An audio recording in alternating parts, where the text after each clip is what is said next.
Evening டைமில் நல்ல க்ரீமியாக யம்மியாக ஒரு ஸ்நாக் ரெசிபி தான் இன்றைக்கி பார்க்க போகிறோம். Hi friends, welcome to our channel. வாங்க பால் உருண்டை எப்படி செய்கிறதுன்னு பார்க்கலாம்.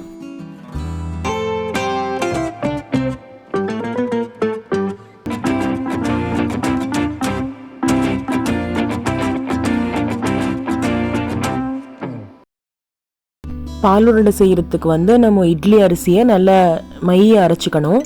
முடிஞ்ச அளவு பார்த்தீங்கன்னா ரொம்ப தண்ணி ஊற்றாமல் நல்லாவே பாருங்கள், தொட்டு பார்த்தீங்கன்னா கொஞ்சம் கூட நெருநெருப்பு இருக்கக்கூடாது. அந்த அளவுக்கு நல்லா மையை அரைச்சி எடுத்துக்கோங்க. அரிசி அரைக்கிறது எல்லாருக்கும் தெரியும், அதனால நான் அந்த ப்ராசஸ் காமிக்கலை. இது இவ்வளோ தண்ணியாக இருக்கிறதுனால நம்மளால் உருண்டை பண்ண முடியாது. ஸோ இந்த எக்ஸ்ட்ரா தண்ணியை ரிமூவ் பண்ணுறதுக்காக இப்போ நம்ம ஒரு சின்ன ப்ராசஸ் பண்ண போகிறோம். என்னென்னா, ஈரமே இல்லாத நல்ல ஒரு காட்டன் கிளாத் எடுத்துக்கோங்க. முக்கியமாக ஒயிட் கிளாத்தாக இருக்கணும். ஸோ அதில் நம்ம அரைச்சி எடுத்த மாவை கொஞ்ச நேரம் போட்டு பேக் மாதிரி கட்டி வச்சிட்டோம் அப்படின்னா எக்ஸஸ் வாட்டர் எல்லாமே உறிஞ்சிடும். நான் ஏற்கனவே இந்த மாவை எடுத்து நான் ஃப்ரிட்ஜில் வச்சுருக்கிறதுனால இவ்வளோ கட்டியாக இருக்குது.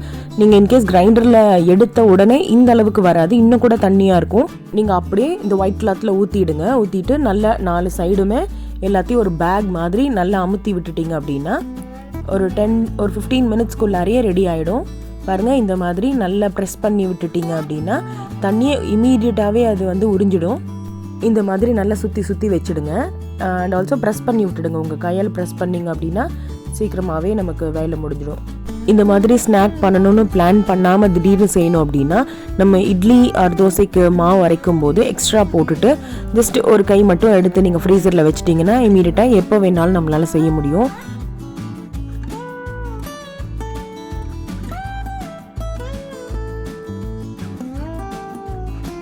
இப்போ ஒரு 10 மினிட்ஸ்க்கு அப்புறமா நான் ஓப்பன் பண்ணுறேன். பாருங்கள், எல்லா தண்ணியும் உறிஞ்சிடுச்சு. முன்னாடி ஊற்றுனதுக்கும் இப்போக்கும் உங்களுக்கு எவ்வளோ டிஃப்ரெண்ட் இருக்குது பாருங்கள். முன்னாடி இவ்வளோ திக்காக இல்லை. நமக்கு எப்படி வேணும்னா ஜஸ்ட் இதை எடுத்து உருண்டை பண்ணி பார்த்தீங்கன்னா உதிராமலும் இருக்கணும், அதே சமயம் ஈஸியாக உருட்டுற மாதிரியும் இருக்கணும். இன்கேஸ் நிறைய தண்ணியை குடிச்சிச்சு ரொம்ப ட்ரை ஆகிடுச்சுனாலும் நமக்கு பிரச்சனை இல்லை. ஜஸ்ட் ஒரு கிண்ணத்தில் பக்கத்தில் தண்ணி வச்சுட்டு நீங்கள் கையில் நினச்சிட்டு பண்ணிங்கன்னா அழகாக வந்துடும். இது என்னென்னா மேலே தான் இந்த அளவுக்கு ட்ரையாக இருக்கும், உள்ளே பார்த்தீங்க அப்படின்னா கொஞ்சம் நல்லாவே லூஸாக இருக்குமா. ஸோ நம்ம ஒரு பிசைஞ்சிட்டு பண்ணினோம் அப்படின்னா நமக்கு கரெக்டாக உருண்டை வந்துடும். ஜஸ்ட் எடுத்து நம்ம சப்பாத்தி மாவு மாதிரி கொஞ்சமாக எடுத்துகிட்டு நல்லா கையிலே பசைஞ்சுக்கோங்க. இதுக்கப்புறம் நம்ம குட்டி குட்டியாக உருண்டை முடிஞ்ச அளவு ஒன்றோட ஒன்று படாமல் பிகினர்ஸாக இருக்கவங்களுக்கு அந்த மாதிரி ஜஸ்ட்டு தனித்தனியாக போட்டுக்கோங்க. எங்கள் வீட்டில் எங்கள் அம்மா எப்படி பண்ணுவாங்கன்னு நான் உங்களுக்கு எக்ஸாக்டாக காமிக்கிறேன். ஜஸ்ட் கொஞ்சமாக மாவு எடுத்து கையில் வச்சுக்கணும். இந்த மாதிரி பண்ணும்போது நம்மளால் ஈஸியாக பண்ண முடியும். ஒன்றோட ஒன்று மேலே படாத மாதிரி நீங்கள் விசிறி போட்டிங்க அப்படின்னா உருண்டை எடுக்கிறதுக்கு ஈஸியாக இருக்கும். பிகினர்ஸ்க்கு சொல்கிறேன்னா, ஏன்னா ஒவ்வொரு உருண்டையை எவ்வளோ நேரம் உருட்டுறதுன்னு யோசிக்காதீங்க. ரொம்ப ஈஸியாக நம்ம டக் டக்குன்னு பண்ணிடலாம். வித்தின் ஒரு 10 to 15 மினிட்ஸ் நான் எல்லா உருண்டையுமே உருட்டிட்டேன்.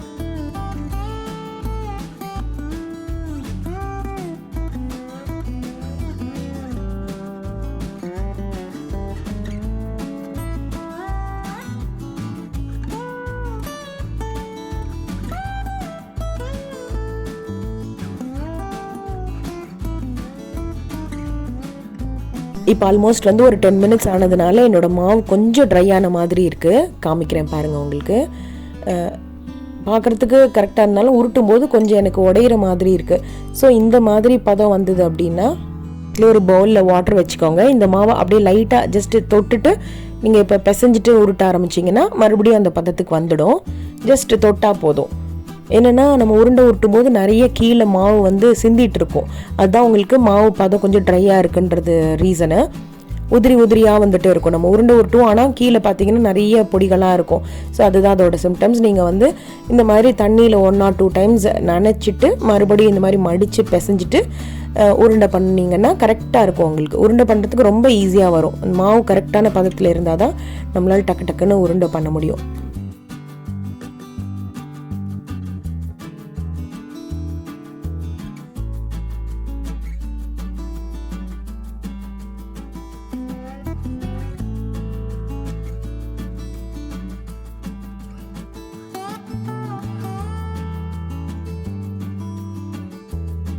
அவ்வளோதான், எல்லா மாவையும் நம்ம உருண்டை பண்ணியாச்சு. இப்போ வந்து நம்ம பால்க்கு ரெடி பண்ணலாம். அதுக்குள்ளே இது காயாமல் இருக்கணும்னா ஜஸ்ட் அந்த டவல் வந்து மேல் அப்படியே மூடி வச்சுடுங்க. இல்லை அப்படின்னா ஒரு பிளேட்டில் ரஃபாக எடுத்துகிட்டு ஒன்றோட ஒன்று ஒட்டாத மாதிரி ஒரு தட்டில் இப்போவே ரெடி பண்ணி வச்சுட்டு அந்த ஈர டவலை போட்டு மூடி வச்சுட்டிங்கன்னா உருண்டை வந்து ரொம்ப காயாமல் இருக்கும். இப்போ வாங்க பால் நம்ம ரெடி பண்ணலாம். ஜஸ்ட் வந்து பால் காய்ச்சணும். க்ரீம் மில்காக இருந்தால் ரொம்ப நல்லது. எவ்வளோ திக்காக இருக்கும் அவ்வளோ நல்லாயிருக்கும். நான் வந்து இதுக்கு இன்றைக்கி 3/4 லிட்டர் பால் எடுத்திருக்கேன். தண்ணி எதுவும் நான் ஊற்றலை. வேணும்னா நீங்கள் ஒரு 1/4 லிட்டர் தண்ணி கூட அதிகமாக ஆட் பண்ணிக்கலாம். பால் கொதிச்சிட்ருக்கட்டும். நம்ம வந்து அந்த உருண்டைகளை நம்ம தட்டில் தனியாக செப்பரேட் பண்ணி வச்சுக்கிட்டோன்னா பால் கொதித்த உடனே இதை வந்து 1 by 1 போடுறதுக்கு நமக்கு சரியாக இருக்கும். பாருங்கள், நான் இப்படி தான் தட்டில் எடுத்து வச்சுக்குவேன். பால் கொதிக்கிறதுக்கு முன்னாடியே நம்ம இது போட்டுட்டோம் அப்படின்னா அப்படியே எல்லாமே உருண்டை கரைஞ்சிடும் அண்ட் கீழே போய் அப்படியே செட்டில் ஆகிடும். ஸோ பால் நல்லா கொதிக்கணும். நம்ம இவ்வளோதான் கடைகளில் வந்து ஸ்வீட் வாங்கி சாப்பிட்டா கூட நம்ம வீட்டில் நம்ம செய்கிற ஸ்வீட் வந்து கொஞ்சம் ஸ்பெஷல் தான் எப்போவுமே. இன்னொன்று ஹெல்த்தியாக நம்ம பார்த்து செய்கிறோம். இன்க்ரீடியன்ட்ஸ் வந்து நம்ம பியூராக நம்ம போடுறோம். ஸோ அதனால் நம்ம பயப்படாமல் சாப்பிட்லாம். நான் வந்து 3/4 லிட்டர் பால் எடுத்திருக்கேன். நம்ம வந்து 1/2 லிட்டர் பால் போட்டுட்டு நம்ம அதுக்கு பதிலாக தண்ணி ஒரு 250 ml போட்டாலும் ஓகே தான். ஏன்னா நம்ம போடுற உருண்டைகள் வந்து இமர்ஸ் ஆகணும். அதுக்குள்ளே வந்து முழுகிற அளவுக்கு இருக்கணும். பத்தாமல் ஆகிடக்கூடாது. நம்ம வேணும்னா தண்ணி கூட ஊற்றிக்கலாம். ஃபுல்லாக பாலே இருக்கணும்னு இல்லை.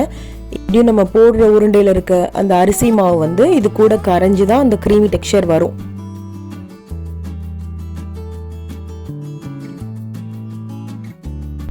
பால் நல்லா கொதிச்சிருச்சு. இனி வந்து நம்ம உருண்டையை ஒன்று ஒன்றா போட்டுக்கலாம். எல்லாத்தையும் எல்லாம் ஃபஸ்ட்டு ஒரு 10-15 போட்டுக்கோங்க. அப்புறமா அடி பிடிக்காமல் அது கொஞ்சம் வெந்து போனோன்னா கொஞ்சம் மேலே எலும்பிக்கும். அதுக்கு பிறகு அடுத்த பேட்ச் போட்டுக்கலாம். அங்கே ஒன்று இங்கே ஒன்றா போட்டுக்கோங்க. ஏன்னா ஒரே இடத்துல விழுந்தாலும் ஒட்டிக்கும். இன்னொரு வந்து ஒரு முக்கியமான விஷயம் என்னென்னா, மாவு அரைக்கும் போது அதாவது அரிசி கிரைண்டரில் போட்ட உடனே அதுக்கு தேவையான அளவு உப்பு போட்டுக்கோங்க. ரொம்ப இல்லை, பாதி உப்பு இருக்கிற மாதிரி இருந்தால் கூட போதும். ஏன்னா உப்பு இல்லைன்னா இது அவ்வளோக்கா டேஸ்ட்டாக இருக்காது உருண்டை. நம்ம ஸ்வீட் தான் போட போகிறோம். இருந்தால் கூட மாவில் வந்து உப்பு இருந்தால் தான் உங்களுக்கு டேஸ்ட் எடுத்து கொடுக்கும். ஃபஸ்ட்டு பேட்சில் வந்து ஒரு 10-15 உருண்டை இருக்கும் நம்ம போட்டது. இப்போது ஒரு 2 மினிட்ஸ்க்கு அப்புறமா மெதுவாக கரண்டியை திருப்பி வச்சு கொஞ்சம் எடுத்து பார்க்கணும். சப்போஸ் அந்த உருண்டைகள்லாம் ஒட்டி இருக்கா இல்லை வெந்திருக்கான்னு நமக்கு தெரியும். ரொம்ப பொறுமையாக எடுத்து விட்டிங்கனாலே அது வந்து மிதக்க ஆரம்பிச்சிடும். தெரியும் நமக்கு ஓரளவுக்கு வெந்திருக்கும். ஒன்றோட ஒன்று வந்து ஒட்டாமல் தனித்தனியாகவே நமக்கு உருண்டைகள் வந்து வெந்து வரும். இப்போது ஒரு 1 or 2 மினிட்ஸ்க்கு அப்புறமா நெக்ஸ்ட் பேட்ச் போட ஆரம்பிச்சிடலாம்.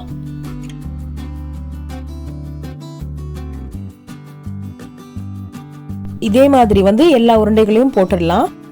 அவ்வளோதான், எல்லா உருண்டையுமே போட்டாச்சு. பாருங்கள், இப்போ போட்டும் கூட இவ்வளோ தூரத்துக்கு பால் இருக்கணும். உங்களுக்கு இந்த பால் உருண்டை வந்து நல்லா க்ரீமியாக வேணும்னா இப்போ நம்ம செய்திருக்க அளவுக்கு வந்து 1/2 லிட்டர் பாலும் 1/2 லிட்டர் தண்ணி கலந்து 1 லிட்டராக நீங்கள் பண்ணிக்கிட்டீங்க அப்படின்னா அந்த தண்ணி கூட அரிசி மாவு கலந்ததுனால இன்னும் கொஞ்சம் கெட்டியாக வரும்.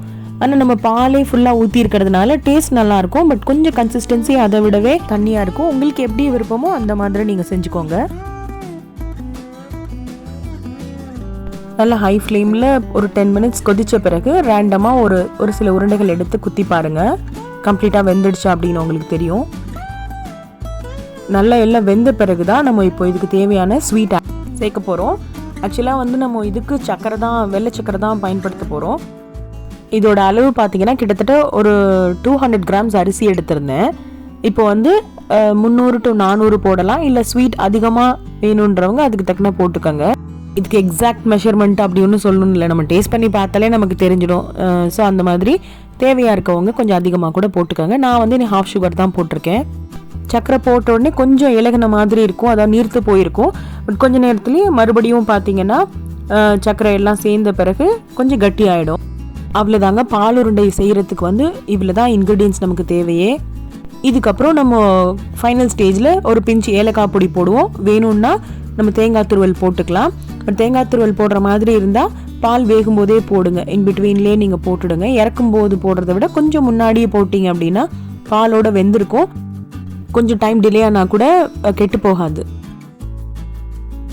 1/4 டீஸ்பூன் அளவு ஏலக்காய் பொடி போட்டுக்கிறேன்.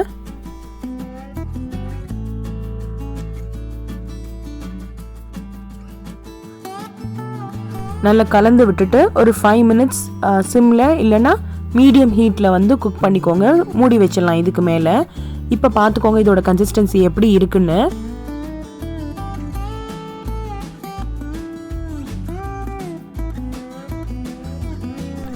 5 to 10 மினிட்ஸ்க்கு அப்புறமா ஓப்பன் பண்ணி பார்க்குறேன். பாருங்கள் எவ்வளோ சூப்பராக இருக்குது பாருங்கள். நல்லா திக்காகிடுச்சு. நம்ம கொதிச்சுட்டு இருக்கும்போது இருந்ததை விட இப்போ நல்லா கெட்டியாகிடுச்சு.